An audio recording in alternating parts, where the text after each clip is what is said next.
Glück auf und Howdy aus Austin in Texas. Wir sind 3 Jahre in Texas. Verrückt, oder? Absolut, 3 Jahre. Wer hätte das gedacht, wie schnell die Zeit rumgegangen ist? Und wir haben uns gedacht, wir quasseln mal ein bisschen über unsere Erfahrungen, Erlebnisse und was gerade so los ist. Und eigentlich wollten wir das im Garten tun, aber unser Nachbar kriegt ein neues Bad und darum nehmen wir euch mit zum Spazierengehen. Viel Spaß bei diesem Video. Die 8. Mai in Texas, der Weg war nicht leicht. Doch jetzt stehen sie hier unter dem weiten Himmel, unendlich und weit. Von der Kohle zum Staub, vom Bergwerk zum Wind, Texas ist jetzt hier zu Hause, wo der neue Traum beginnt.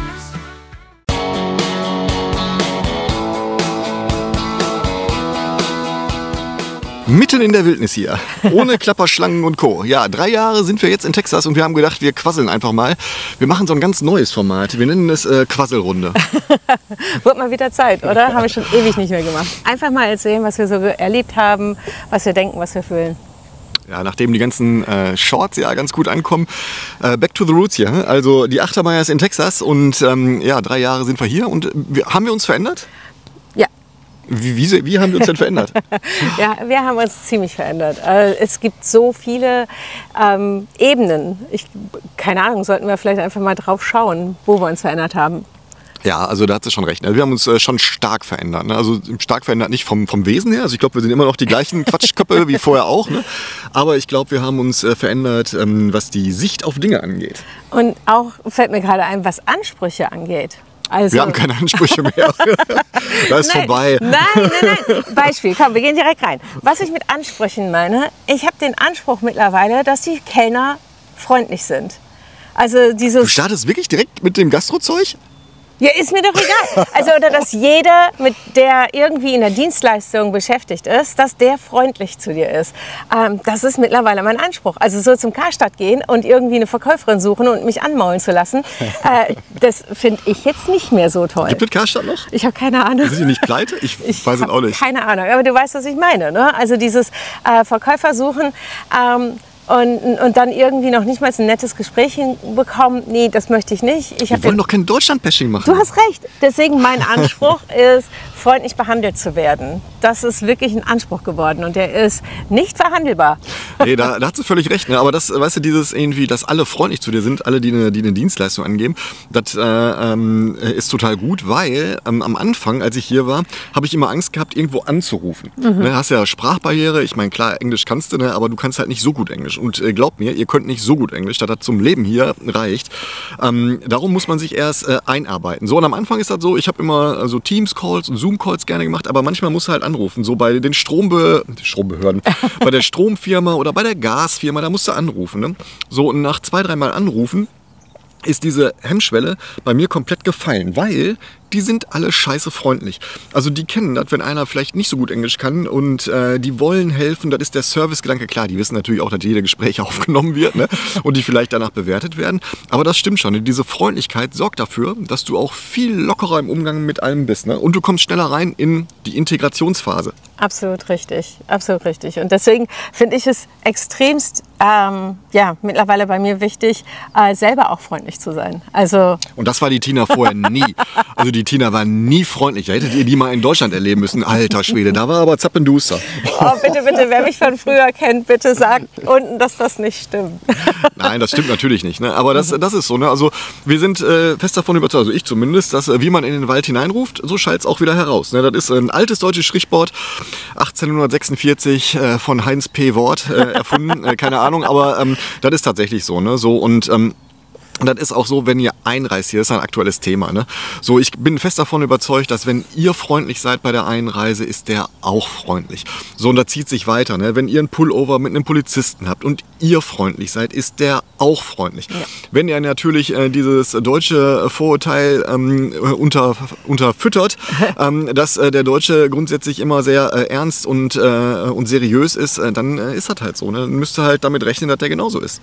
Ja, wobei der bei der Einreise, jetzt haben wir ja schon mal beim Short gesagt, der war schon sehr desinteressiert und hat sich lieber auf seine Skittles konzentriert. Ja, das war schon wirklich. Ne? Also wir waren ja in Mexiko, wir haben den ersten Urlaub nach knapp 3 Jahren wieder gemacht und zwar so ein Stereotype-Urlaub. Ne? Also wirklich so Strand, Club, nix sehen, nix hören, einfach nur Wasser und Salzwasser und Sand an den Füßen. So, und dann sind wir natürlich nach Mexiko geflogen und von Mexiko wieder zurück.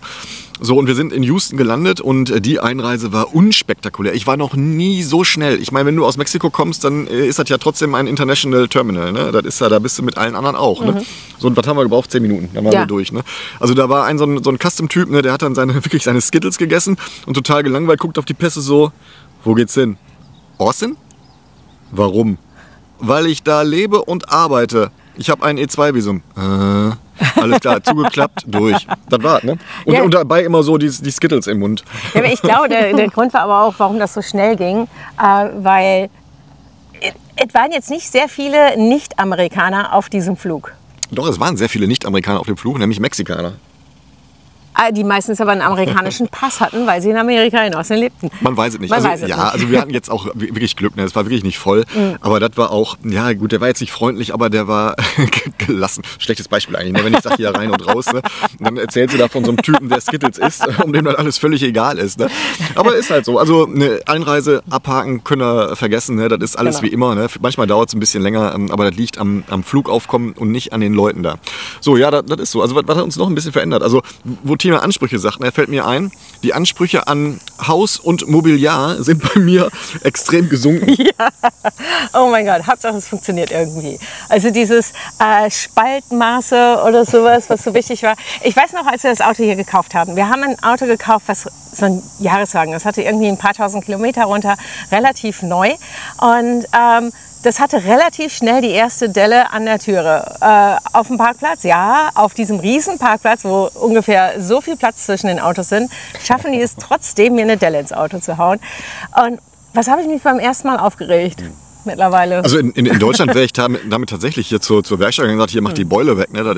Hier ist mir das ehrlich gesagt scheißegal, weil hier ist das wirklich ein Gebrauchsgegenstand und ein sehr heftiger Gebrauchsgegenstand, weil ohne das Ding geht hier gar nichts. Ne? Mir ist das auch egal, ob da vorne eine Beule drin ist und links eine Beule. Klar, ich meine, ich fahre jetzt kein Ferrari irgendwas, ne? Dann wäre mir das wahrscheinlich nicht egal. Aber bei den Dingern hier, wir sehen die mittlerweile als Gebrauchsgegenstand. Ne? So, ja. Die sind halt im Dauereinsatz, weil du ohne Auto hier nicht hinkommst. Es gibt teilweise noch nicht mal Bürgersteige, wo du hinlaufen kannst. Und in Deutschland hätte ich vielleicht sogar gesagt, ja, da mache ich eine Anzeige bei der Polizei, damit ich das von der Versicherung bekomme. Ja, scheiß drauf. Wirklich, da ist der Aufwand überhaupt nicht wert. Ja, das stimmt. Das stimmt. Wir haben, jetzt denkt man aber bei Beule so ein Ding. Nein, wir meinen so große Beulen. Also nichts Dramatisches. Also mir fällt es auf, aber ich weiß nicht, ob es jemandem anders auffällt. Nee, auch sowas, was so Möbel angeht. Ne? Ich meine, klar, irgendwie in Deutschland ich bin immer noch ein Freund von Naturholz. Ne? Also wirklich wir hatten einen so einen Laden in Velbert. Wenn ihr uns hört, ich weiß gar nicht, ob es euch noch Markmann hieß, der, ne? Ja. Ist keine Werbung, aber den fanden wir immer sehr geil, weil der hat echt Holzmöbel gehabt. Ne? Klar, war ein bisschen pricey, ne? Aber du hast wirklich eine Top-Qualität gehabt da. Ne? So, und das kriegst du hier zwar auch, also du kriegst ja natürlich texanische Eiche, ne? Aber das ist einfach unerschwinglich. Ne? Also ist jetzt nicht, also ich finde, ist unerschwinglich, weil für das, was du da kriegst, bin ich nicht bereit, dazu bezahlen. Ja. Also so einen kleinen Wohnzimmertisch hier für 3.000, 4.000 $, weil das irgendwie texanische Eiche ist, ne? Sehe ich nicht ein. So, und darum haben wir Ikea lieben gelernt, wo wir früher gesagt haben, oh nee, nicht Ikea-Möbel. Aber weißt du, da weißt du wenigstens, was du hast. Du weißt, dass du das aufgebaut kriegst. Ne? Am Anfang haben wir den Fehler gemacht und haben immer bei Amazon Möbel gekauft. Ja, ne? Weil das irgendwie, die sahen gut aus, ne? Dann kam irgendein China-Scheiß da an. Ne? Und das ist einfach, aber das ist mir mittlerweile auch egal. Also Hauptsache, das hält. Hauptsache, das ist von der Haptik einigermaßen gut. Und in 2 Jahren hole ich was Neues. Das ist halt hier so, ne? Ja, absolut. Also so bei so ein paar Sachen haben wir uns einfach total angepasst, was hier so ist. Trinkgeld geben, ja, auch so ein Reizthema. Eigentlich nicht. Das ist mittlerweile sogar bei Amerikanern ein Reizthema, weil die Trinkgeldkultur ist hier außer Rand und Band. Ja, das stimmt. Starbucks, da habe ich ja mal einen Shot zu gemacht. Ne? Also ihr müsst schon aufpassen, wenn die dann dieses Tablet umdrehen, dann steht halt immer, meistens steht da 20, 22, 25. Ne? Aber manche sind pfiffig, die programmieren das Ding um, dann steht da 20, 65, 30. Ne? Also, und wenn du gewohnt bist, in die Mitte zu tippen, dann liest du nicht. Da musst du, das ist schon ein bisschen Scam, ne? Und das ist schon ausgeufert. Ne? Also, was ist deine Regel für Tipp geben? Wenn ich was mir selber an der Bar abhole, $1 pro Drink. Wenn ich serviert bekomme, 20%. Und bei körpernahen Dienstleistungen, also Massage mit Happy End, oder? Jeez. Nein, Friseur, Nägel oder was weiß ich, da würde ich tatsächlich sagen, es kommt drauf an, so $20, $30. Bei Nägelzähnen. Ja, da hast du recht, das mache ich auch. Also meine Regel ist immer eigentlich, wenn ich stehe und dann selbst abholen muss, zumindest was Fastfood angeht, dann gebe ich gar nichts an Trinkgeld. Also ich würde ja bei McDonald's kein Trinkgeld geben oder was auch immer, ne, wenn du da mal reingehst. Bei Bars mache ich das genau wie Tina, ne, irgendwie $1 pro Getränk. Außer der Typ ist, also in unserer Hausbar, der Typ kennt uns ja und der ist immer super freundlich. Ne, wir kriegen Sachen, das ist einfach irre. So, und der kriegt auch 20% von mir, weil der einfach mir ein gutes Gefühl gibt an der Bar. Ne, wir quatschen zusammen, das ist in Ordnung. Aber wenn ich jetzt in so eine 0815 Bar gehe, dann bin ich Tinas Linie, ne, $1 pro Getränk und fertig. Ne? Manchmal sind das sogar fast 20%. Ja, kommt drauf an, wo du bist, in welcher Kaschemme. In East Austin? In East Austin. Ja, da komme ich gleich noch drauf zu. So, aber so Tipp, das ist wirklich so, das hat sich irgendwie eingebürgert. Und ich bin mittlerweile auch so weit, dass ich sage, wenn der Service scheiße war, dann kriegst du keine 20%. Das ist, also wir hatten ja mal so eine Dame, ne, wo du gesehen hast, boah, die ist voll gelangweilt und die will eigentlich lieber Netflix gucken, als uns bedienen. Ja, dann gibt es halt nur 15%. Das ist halt so, ne? Ja. Aber dann auf der anderen Seite, wenn du da jemanden hast, wie letztens, als wir weg waren beim Taco Bell, nein. Falls ihr das Short gesehen habt, ne? Es gab ja Leute, die wirklich gesagt haben, boah, das ist aber ein schicker Taco Bell. Das ist natürlich kein Taco Bell gewesen. Leute, ihr müsst euch fokussieren. Guckt doch mal hin, der André kann auch lustig sein. Ja, bei diesem sehr, sehr schicken Mexikaner, da haben wir dann auch richtig gut getippt, weil sie war sensationell. Also so einen Kellner zu haben, der alles kannte, jede einzelne Zutat, also das fanden wir einfach toll. Deswegen da haben wir uns super angepasst. Und, ja, und die hat auch, also es war ja... Also ich bin jetzt kein super Freund von Tequila, ne, weil ich eigentlich diese harten Alkoholiker gar nicht so gerne mag. Ne. So, aber wenn du bei so einem Edelmexikaner bist, der hat 2 Seiten nur mit Tequila gehabt. Ne. So, und konnte dann auch beraten, ne, was denn so schmeckt und sowas. So, und ich habe mich dann für eine Margarita de la Casa entschieden, ne, also eine Hausmargarita.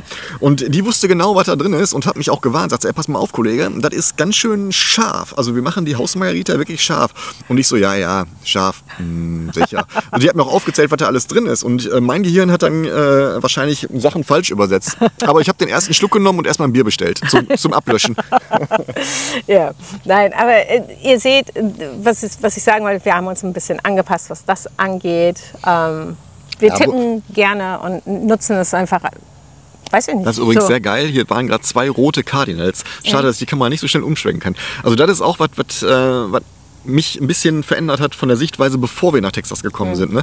Also diese Angst vor giftigen und gefährlichen Tieren, die ist bei mir komplett weg. Also die gibt es gar nicht mehr. Und zwar, man wird ja immer Angst gemacht. Ja, Klapperschlangen, Skorpione, ja, gibt's alles. Haben wir auch alles schon gesehen. Aber das ist so fucking selten, dass das eigentlich im Alltag überhaupt keine Rolle spielt. Und außerdem sind wir hier mitten in der Stadt. Also wir sind jetzt hier nicht mitten in der Stadt, aber schon... Die Tiere sind nicht blöd und die wissen, Mensch, doof, tschüss. Ja, genau. Und das Ding ist, bevor wir hier hingekommen sind, unsere damalige Vermieter, die haben mir so eine Angst gemacht über Schlangen und Skorpione und was weiß ich. Und geht ja nicht barfuß in den Garten. Und ich liebe Barfußlaufen, ich liebe es wirklich. Und ich habe das die ersten Jahre überhaupt nicht gemacht, weil ich so viel Angst hatte. Und jetzt? Ja, du hast auch zu Recht Angst gehabt. Also nicht wegen Schlangen und Skorpionen, sondern wegen diesen verfickten Feuerameisen. Ja, aber da ist nie was. Also jetzt laufe ich auch barfuß überall rum. Aber wenn du da reintrittst, ist das so? Ja, wenn ich da reintrete, aber ich trete da nicht rein. Nein. Ja, also da muss ich sagen, ich habe keine Angst mehr davor. Nee, laufe auch wirklich. Also diese roten Ameisen, die tun tatsächlich wirklich weh. Ne? Also das ist auch wirklich kein Spaß, ne? Weil die haben immer so, ihr kennt das so, Ameisenhaufen, sehen aus wie bei euch die Maulwurfvögel, ne? Und dann trittst du da drauf und dann ist eine, die hat wahrscheinlich so eine Trillerpfeife, und so stelle ich mir da vor, und so eine Basecap mit Coach drauf und dann pfeift die und dann kommen direkt Tausende von den Dingern und fallen deinen Fuß an, weil das ist ja der Feind. Und das tut richtig weh. Also darum laufe ich tatsächlich immer noch nicht barfuß rum auf der Wiese, aber... Ja, ich bin halt Weichei. Gefahrensucher, Tina. Ja, also es gibt hier tatsächlich nicht so viele giftige Tiere. Ne? Die Klapperschlangen sind sehr, sehr rare. Ne? Also wenn dann hier vielleicht an den Waldgebieten. Ne? So, und die machen sich vorher bemerkbar, wenn ihr Glück habt. So, Skorpione ist eigentlich auch kein Thema. Die meisten, die tun einfach nur weh. Aber das ist jetzt kein afrikanischer Skorpion, der euch sticht und ihr tot umfallt. Ne? So, klar, wenn ihr eine Allergie habt. Aber weißt du, wenn du eine Allergie hast, stirbst du auch von einem Wespenstich. Ja. Und Gott sei Dank gibt es hier keine Wespen. Oh mein Gott, ich liebe das, dass es keine gemeine deutsche Wespe gibt. Weil das sind echt blöde, gemeine Viecher, die dich angreifen und dich töten wollen. Ich liebe das, dass es hier keine gibt, weil es war in Essen immer sehr unentspannt im Sommer. Denn, weißt du, ich kann mich an da waren wir am Ballnersee, Bierzeltgarnitur, ne? So schön und, warte mal eben. Bierzeltgarnitur hier und da kam eine Wespe und dann ist Mutti hier aber mal steil gegangen und hat die Bierzeltgarnitur, ist egal. So, aber das ist schon entspannter hier, ne? Also das ist aber auch nicht Grund, warum wir hier in Texas sind. Nein, natürlich nicht. Aber was hat sich denn noch geändert? Also wir sind entspannter geworden insgesamt. Was hat sich nicht verändert? Das ist ja auch noch Die ganz Pünktlichkeit, die deutsche Pünktlichkeit. Ich bin immer noch pünktlich. Ich auch. Und das wird auch sehr geschätzt hier. Ich auch und. Ich auch und. Was mir aufgefallen ist, so zu Verabredungen mit Freunden, kommen wir mittlerweile 5 Minütchen zu spät. Wäre uns in Deutschland niemals passiert. Hier völlig in Ordnung und ich fühle mich auch nicht gestresst dadurch. Nee, das liegt aber auch daran, weil wir im Mindset haben, ne, irgendwie, die denken, wir sind immer pünktlich. Das heißt, die laden uns für 5 Uhr ein, dann sind wir 10 nach 5 da, dann haben die noch ein bisschen Zeit. Weil wie oft kommt das vor, dass wir zum Beispiel bei Jackie und Michael sind um 5 Uhr da und dann ist die noch im Badezimmer und dann noch in der Küche. Also lieber mal 10 Minuten Puffer geben, ne, weil keiner erwartet, dass du pünktlich bist. Ja, ne, aber deswegen, klar, im Job und so weiter sind wir immer sehr, sehr pünktlich und auch untereinander sind wir immer extremst pünktlich, aber so mit Freunden sind wir ein bisschen entspannter geworden. Es sei denn, es sind deutsche Freunde. Ja, dann haben wir immer noch die Erwartungshaltung, ja, wie ist 17:02 Uhr, wo sind die denn? Texte die doch mal an. Ja, genau. So ein bisschen legst du halt auch nicht ab. Ne? Aber Freunde ist halt ein gutes Stichwort. Ne? Also ich habe zum Beispiel abgelegt, mein Stereotype, also mein Vorurteil, dass man mit Amerikanern total schlecht in Kontakt oder dass alles nur oberflächlich ist. Ne? Das mag in anderen Bundesstaaten so sein. Ne? Aber wir können ja nur von Texas reden oder von Austin, in unserem kleinen Universum hier. Und das stimmt überhaupt nicht. Ne? Ich meine, wir haben so viele Freunde gefunden, wo ich sage, ey, auf die ist auch verlassen. Ne? Das ist jetzt nicht nur oberflächlich, sondern wenn er sagt, kommst vorbei auf ein Bierchen, komme ich vorbei auf ein Bierchen. Und der erwartet das auch. Ne? Ja.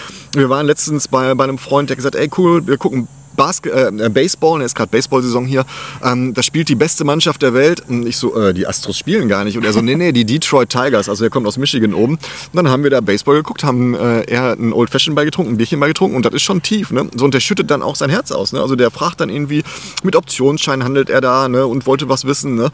Und das war einfach so, wo er sagt, ja, er glaubt ja, er ist unter Freunden hier, darum erzählt er mal. Ne? Und das geht dann auch deep. Ne? Also dann erzählt er von Familie, Vater, von seinen Kummern und Sorgen. Ne? Und das ist schon ein Zeichen so, okay, der akzeptiert mich als Freund. Ja. Das wird mir ja keiner machen, der nur oberflächlich labert. Ne? Richtig. Und die Frau kam zu mir und sagte sofort, Tina, wann machen wir mal einen Girls Trip? Wir müssen unbedingt mal weg.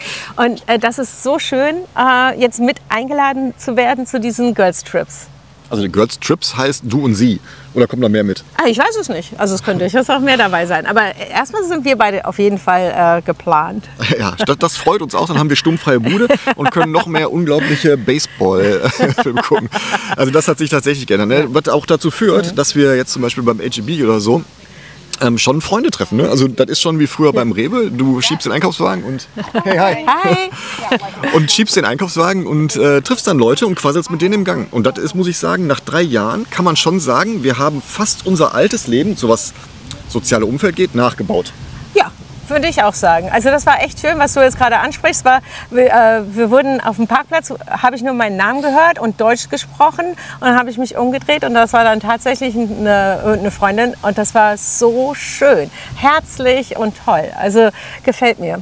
Ja, also ich meine, jetzt wohnen wir natürlich auch in einer Gegend, die vielleicht ein bisschen gehobener ist, ne? Und der Umgang miteinander ist anders. Aber das ist schon so sehr familiär. Ne? Also wenn ihr nach Austin ziehen wollt, zieht in den Südwesten von Austin. Wenn ihr Familie habt, das ist perfekt. Und kleiner Tipp noch, das wissen wir ja auch jetzt, wenn ihr hier Urlaub macht oder hier mal Austin besuchen wollt, dann nehmt ihr bitte kein Hotel oder Motel östlich der I-35, also der I-35. Nein, mach das nicht. Das ist wirklich nicht gut. Es gibt zwar ein paar Gegenden, die da gut sind, ne? Und das muss ich sagen, ist nach 3 Jahren haben wir gelernt, diese Stadt wirklich gut zu kennen. Ne? Also wir kennen mehr, glaube ich, als viele Leute, die hier in Austin schon länger wohnen, weil die sind dann halt in ihrer Bubble und wir sind halt immer noch so auf Entdeckerreise. Ne? Also wir fahren irgendwo hin, wo dann der US-Freund sagt, da war ich noch nie. Ich sage, ja, du lebst hier seit 10 Jahren. Ja, aber da war ich noch nie. Warum nicht? Das ist geil da. Da muss ich mal hin. So, mittlerweile fragen uns Ostinaten, was kann man denn heute Abend mal machen? Ihr habt doch immer so viele Tipps. Und dann vielleicht sollte man ein Reisebüro aufmachen oder so ein Touri-Ding. Die Leute machen ja jetzt, ich gucke so ein paar Auswanderer-Dokus, ne? Und wir machen ja viele, so einen Touri-Guide-Teil auf und das scheint zu laufen, ne? Ja, aber ich mache das nur für Leute, die ich wirklich super, super, super gerne mag, weil das ist natürlich auch extrem viel Zeitaufwand und wo ich immer helfe, ist, Hotels zu finden. Und ich für Austin nochmal den Tipp, gebt lieber $20 mehr aus und habt ein Hotel, wo $20 kommst du fürchterlich nicht aus hier. Nein, $20 mehr aus als 100, was weiß ich. Und eine bessere Lage.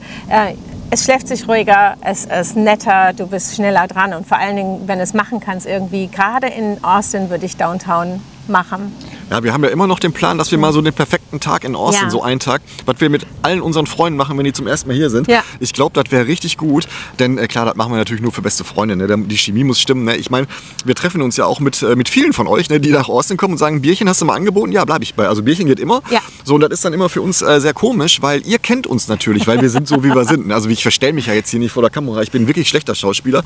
So, und die haben halt das Gefühl, ich kenne die wie ewig, aber wir kennen die nicht. So, das ist immer mein Problem, habe ich schon mal gesagt. Ne? Darum sind wir immer ein bisschen vorsichtig. Also Bier trinken geht natürlich, ne? Aber wir würden jetzt nicht sagen, ja, nee, lass mal einen Tag verbringen. Wir kennen euch ja nicht. So, das ist auch nicht böse gemeint, Kinders.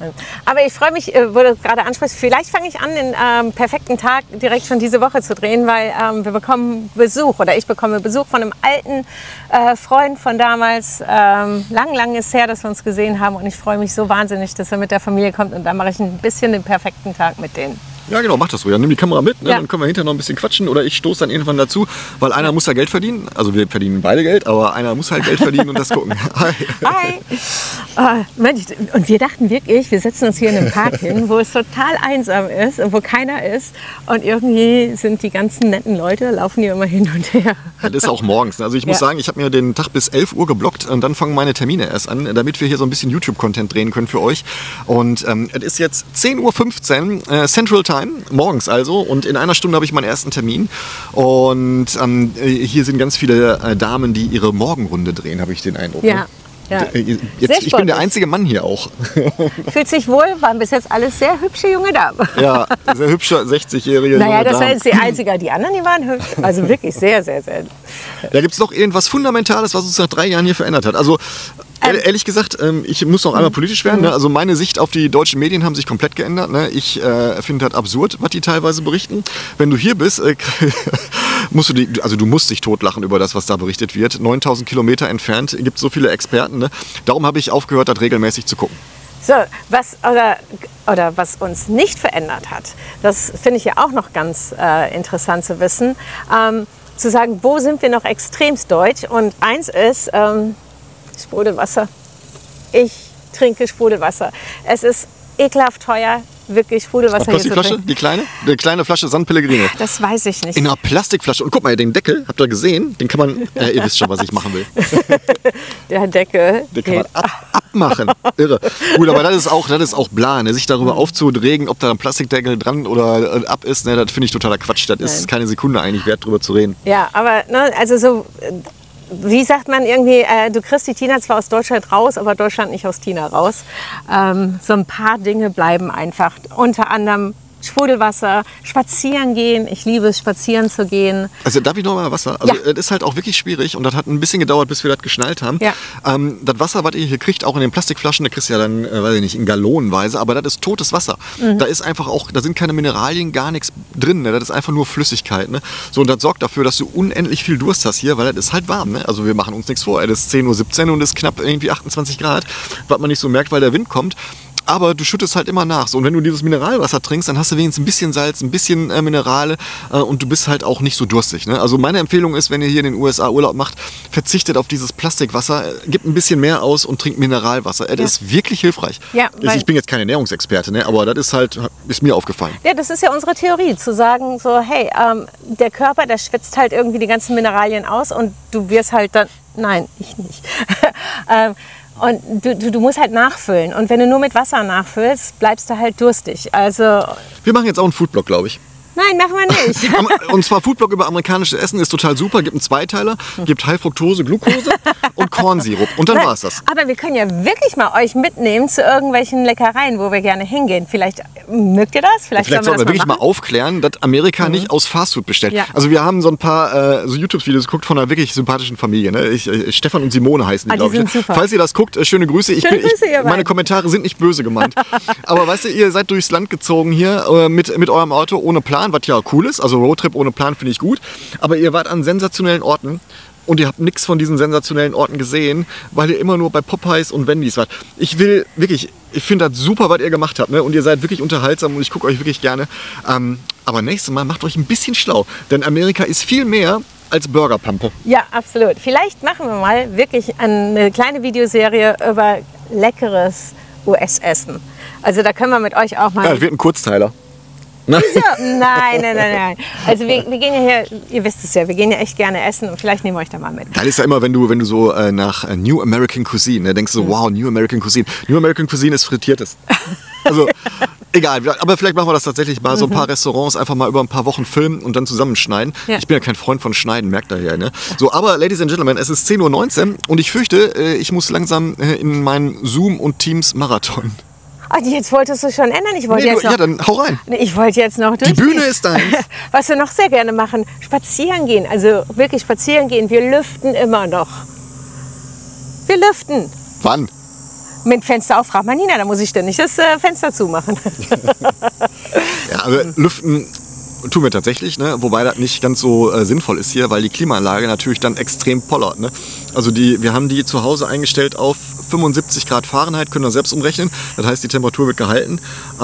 Das ist schon sehr hoch für Amerikaner. Ne? Die meisten Amerikaner, die wir kennen, die sind sehr viel kälter, aber wir kommen damit klar. Aber wenn du natürlich dann die Türe aufreißt, um Frischluft, was wirklich ein heißer Dampf ist, eigentlich reinlässt, dann fängt die Klimaanlage sofort an, Alarm zu machen und pustet und pustet und pustet und die Stromrechnung geht.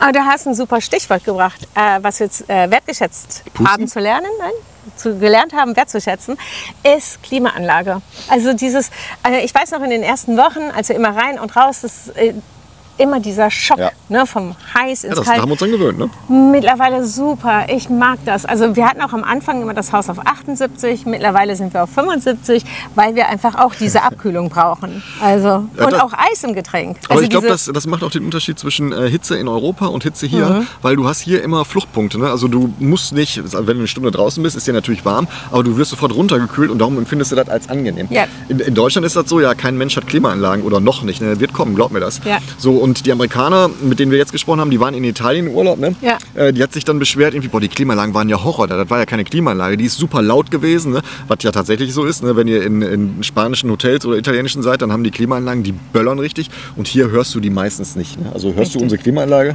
Außer wenn die mal richtig pustet. Ich bin die falsche Ansprechpartnerin dafür. Ich bin super empfindlich, was Geräusche angeht. Und natürlich höre ich die Klimaanlage. Ja, aber so extrem höre ich die nicht. Also da habe ich vielleicht ist das auch eine Gewohnheit mittlerweile. Ich denke, du bist der Standard und ich bin da eher die Ausnahme. Ich bin der Standard. Das ist doch ein... das wird mein neues Zitat auf Instagram. Also, Ladies and Gentlemen, wir haben euch ein bisschen mitgenommen hier. Kurzes Fazit, 3 Jahre Texas auf die nächsten 3 Jahre. Und wir halten euch auf jeden Fall auf dem Laufenden. Wir geben immer Updates. Ich hoffe, ihr mögt das Format hier. Ich mache ab und zu ein bisschen Spaß mit Shorts. Das ist natürlich endlich, ne, weil ich bin jetzt kein professioneller Comedian hier. Aber ja, doch. Aber mir macht das Spaß. Also folgt mir auch auf TikTok, auf Instagram und wo ihr auch immer unsere Videos seht. Und vor allen Dingen folgt der lieben Tina. Die macht dann ein bisschen ernsthafteren Content als der André. Ich führe euch mit in die Restaurants rein und zeige euch, was ich esse. Nein, was für ein Quatsch. Es geht auf jeden Fall weiter. Schön, dass ihr dabei seid. Wenn ihr noch nicht subscribed habt, also wenn ihr noch nicht subscribed habt, dann... Gibt es Leute, die noch nicht... Das ist ja unwahrscheinlich, aber ich sag nur mal, wenn ihr noch nicht subscribed habt, dann folgt uns jetzt hier auf diesem Kanal, damit ihr immer auch Updates bekommt. Und dann geht's weiter hier bei den Achtermeyers und die unendliche Reise durch Texas. Unser nächster Trip geht übrigens nach, was haben wir gesagt, Arizona, ne? Ja, ich würde gerne nach Arizona. Arizona, Flagstaff, das wird unser Herbsttrip werden und da nehmen wir euch natürlich auch mit. Ein kleiner Ausreißer. Den Tipp haben wir übrigens auch von jemandem von euch bekommen, dass wir nach Flagstaff sollen. Flagstaff. So, jetzt haben wir genug Keywords genannt. Jetzt müssen wir noch Krypto und was war da noch? Klimawandel, Klimakatastrophe. Nein, jetzt hör auf damit. Okay, Schluss jetzt, sonst artet das aus. In diesem Sinne. Bis ganz bald. Ciao. Ciao.